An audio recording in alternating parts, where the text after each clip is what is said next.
Human trafficking is an ongoing problem. It's a national problem, and it's a lot more vast than any of us realized before we started studying it. When you hear the words human trafficking, what comes to mind? Southeast Asia? Central America? How about the Super Bowl? I drove with him out to Indianapolis, and when we got out there, that's when he told me we weren't going back. We think the Super Bowl is the greatest and the largest human trafficking event in the country, if not the world.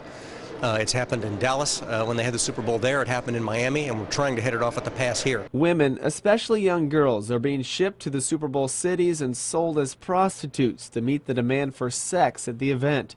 And it's getting worse. Leaders say the past two Super Bowls in Miami and Dallas have seen an increasing amount of human trafficking. This is pure supply and demand. The operators of these enterprises will use these kids as commodities, will bring them to a community, and will literally sell them to people who are partying and having a good time and who apparently have a brain block and think there's nothing wrong with what they're doing. It's estimated on the low end, 20,000 kids are sold for sex right here in the U.S. every year. On the high end, 300,000. Indiana Attorney General Greg Zeller is a national leader on the issue. They've always looked at prostitutes as criminals. Well, if you look behind that, you'll start to see that many prostitutes were brought into it in a very young age, as early as 12 to 14. Once they become part of the system, it's very difficult to get these young girls away from it. So, in an attempt to save our state from the disturbing trend, legislators are taking aim at the problem's roots. They trade girls back and forth from city to city. They're highly sophisticated and very well run, and we're trying to go up the ladder and get those people, and instead of just settling for the people who ply the trade on the street. The first step, harsher punishment. State lawmakers rushed through Senator Randy Head's legislation. It closes up 3 legal loopholes and moves sex trafficking to a Class A felony. We're trying to add decades onto a sentence for someone who would even think about engaging in this kind of thing.